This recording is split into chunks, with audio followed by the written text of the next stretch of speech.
പ്രിയ ദൈവമക്കളെ, ദൈവനാമം വാഴ്ത്തപ്പെടുമാറാകട്ടെ.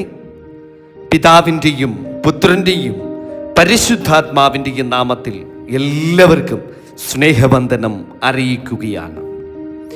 ഇന്ന് അല്പനേരത്തെ ധ്യാന ചിന്തയ്ക്കായി നാം തിരഞ്ഞെടുത്തിരിക്കുന്ന തിരുവചനം നമുക്കൊക്കെ വളരെ സുപരിചിതമായ ഒരു തിരുവചനമാണ്. വിശുദ്ധ മത്തായി എഴുതിയ സുവിശേഷം 13-ാം അധ്യായത്തിൻ്റെ 24 മുതൽ 30 വരെയുള്ള തിരുവചനങ്ങളാണ്.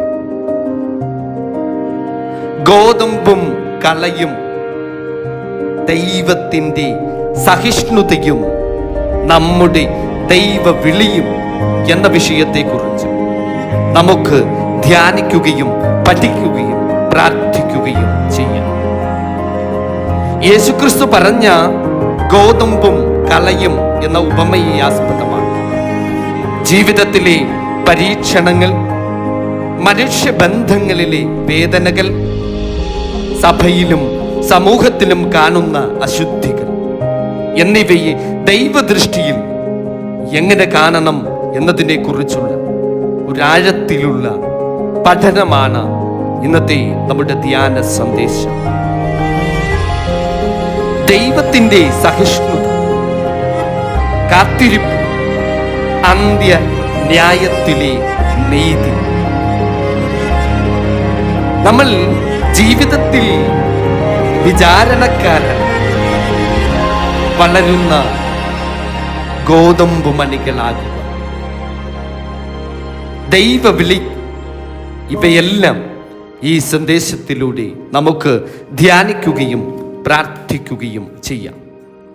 ഈ സന്ദേശം നിങ്ങൾക്ക് ഉപകാരമായാൽ ഇത് മറ്റുള്ളവരിലേക്കും എത്തിക്കുക.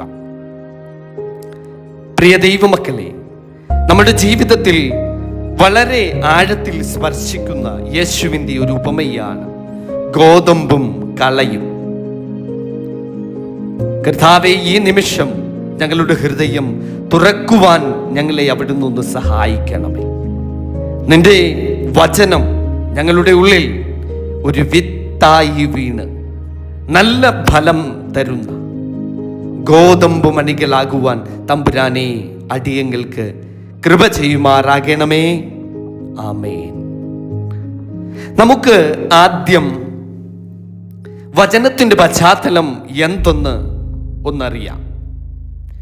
യേശു തമ്പുരാൻ പറഞ്ഞു, സ്വർഗരാജ്യം എന്ന് പറയുന്നത് ഒരു മനുഷ്യൻ തൻ്റെ നിലത്ത് വിത്ത് വിതച്ചതിനോട് സദൃശ്യമാകുന്നു. ആ മനുഷ്യൻ ഉറങ്ങുമ്പോൾ അവൻ്റെ ശത്രു വന്ന് ഗോതമ്പിൻ്റെ ഇടയിൽ കള വിതച്ച് പൊയ്ക്കളഞ്ഞു. ഇത് നമ്മുടെ ജീവിതവുമായി താരതമ്യം ചെയ്യുമ്പോൾ വളരെ യാഥാർത്ഥ്യമല്ലേ ദൈവമക്കളെ? ജീവിതത്തിൽ നല്ല ഉദ്ദേശത്തോടെ, ശുദ്ധമായ ആഗ്രഹങ്ങളോടെ, ദൈവത്തെ സന്തോഷിപ്പിക്കണമെന്ന ആഗ്രഹവുമായി, ദൈവനീതിക്ക് അനുയോജ്യമായി മുൻപോട്ട് പോകണം, ജീവിക്കണം എന്നൊക്കെ ചിന്തിച്ച് ആലോചിച്ച് മുന്നോട്ട് പോകുമ്പോൾ, എന്നാൽ അതിനിടയിൽ നാം അറിയാതെ കാണാതെ വേദനകളും പാപങ്ങളും വിഷമങ്ങളും ദുരിതങ്ങളും നമ്മുടെ ജീവിതത്തിൽ വളർന്നു വരുന്നു. ഈ വചനം പരിശോധിച്ചാൽ നമുക്ക് കാണാം, യജമാനനോട് ദാസൻ ചോദിക്കുന്നുണ്ട്, നല്ല വിത്തല്ലയോ നമ്മൾ വിതച്ചത്? പിന്നെ ഈ കള എവിടെ നിന്നും വന്നു? അത് ശത്രു വിതച്ചതാണ്. ആമേൻ. ഇപ്പോൾ തന്നെ കള പറിച്ചു കളയട്ടെ. ആ ദാസൻ യജമാനനോട് ചോദിക്കുകയാണ്, ഞാൻ ഇപ്പോൾ തന്നെ കള പറിച്ചു കളയട്ടെ. പ്രിയമുള്ളവരെ, ഈ വാക്യത്തിലാണ് നാം ഒന്ന് മനസ്സിലാക്കേണ്ടത്. അതാണ്, ആ വാക്യമാണ് മനുഷ്യരുടെ മനസ്സ്. ഇപ്പോൾ തന്നെ കള പറിച്ചു കളയട്ടെയോ. ഇവിടെ ദാസൻ ഉടമയോട് ചോദിക്കുന്നു, ഇപ്പോൾ തന്നെ പോയി ഞാൻ കള പറിച്ചു കളയട്ടെയോ? അതാണ് മനുഷ്യന്റെ സ്വഭാവം. ഉടൻ തന്നെ വിധിക്കുക, ഉടനെ തന്നെ വേർതിരിക്കുക, ഉടൻ തന്നെ ശിക്ഷ നടപ്പാക്കുക. നമ്മുടെ കുടുംബത്തിൽ, സഭയിൽ, സമൂഹത്തിൽ, ഇവിടെയെല്ലാം അങ്ങനെയല്ലേ നാം കാണുന്നത്? അതിൻ്റെ പരിണിത ഫലങ്ങളായി ഇരകളായവരെ അല്ലേ കുറച്ച് ദിവസങ്ങളായി നാം പത്രമാധ്യമങ്ങളിലൂടെ, സോഷ്യൽ മീഡിയകളിലൂടെ ഒക്കെ നാം വായിക്കുന്നതും കേൾക്കുന്നതും അറിയുന്നതും? ഇവൻ ശരിയല്ല, അല്ലെങ്കിൽ ഇവൾ ശരിയല്ല, അവളിൽ അല്ലെങ്കിൽ അവനിൽ ദൈവീകതയില്ല, ഇവരെ തൽസ്ഥാനത്തു നിന്ന് മാറ്റണം എന്നൊക്കെ വിധി എഴുതാറില്ലേ പലപ്പോഴും നമ്മൾ സഭയിലും സമൂഹത്തിലും ചുറ്റുപാടുകളിലും കുടുംബങ്ങളിലും? എന്നാൽ ഇവിടെ യേശു തമ്പുരാൻ പറഞ്ഞു, ഇല്ല, കള പറിക്കുമ്പോൾ ഗോതമ്പും കൂടെ പിഴുതുപോകും. അതാണ് ആമേൻ.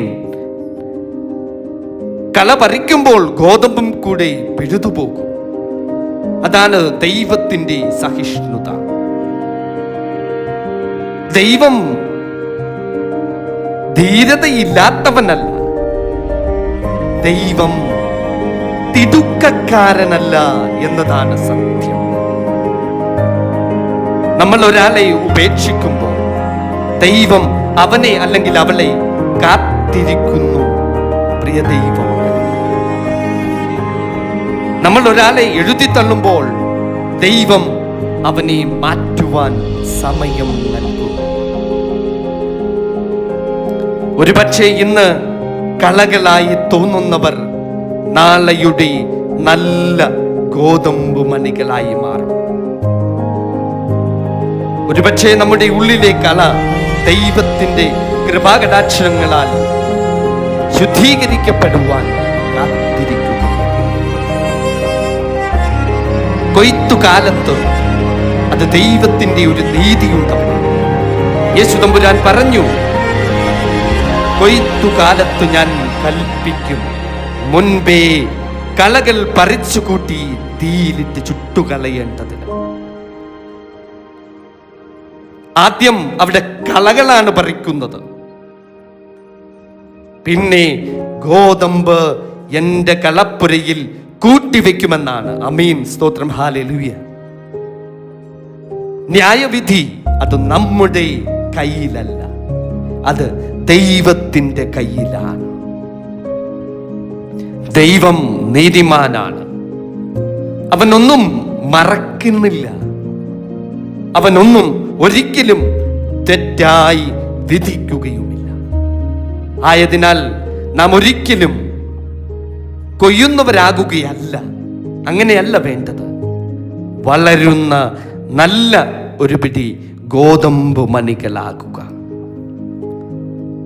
നമുക്കൊരു ആത്മപരിശോധന നടത്താം.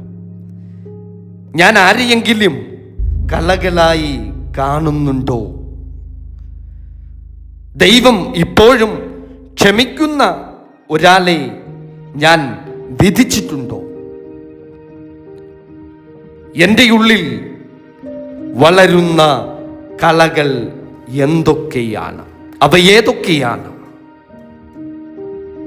തമ്പുരാനെ, എൻ്റെ ഹൃദയത്തിലെ കള നീക്കുവാൻ എനിക്ക് സാവകാശവും സമയവും ദൈവീക കൃപയും അവിടുന്ന് നൽകണമേ. തമ്പുരാനെ, ഞങ്ങളെ വിധികർത്താക്കളാക്കാതെ, ഞങ്ങൾ വിധികർത്താക്കളല്ല, സ്നേഹിക്കുന്ന ശിഷ്യന്മാരാക്കണമേ. ഞങ്ങളുടെ ജീവിതം നിന്റെ കളപ്പുരയിൽ സൂക്ഷിക്കപ്പെടുന്ന നല്ല ഒരു പിടി ഗോതമ്പ് മണികളാകട്ടെ. പിതാവിൻ്റെയും പുത്രന്റെയും പരിശുദ്ധാത്മാവിൻ്റെയും നാമത്തിൽ തന്നെ ആമേൻ. സ്തോത്രം, ഹല്ലേലൂയ. യേശുവേ സ്തോത്രം, യേശുവേ.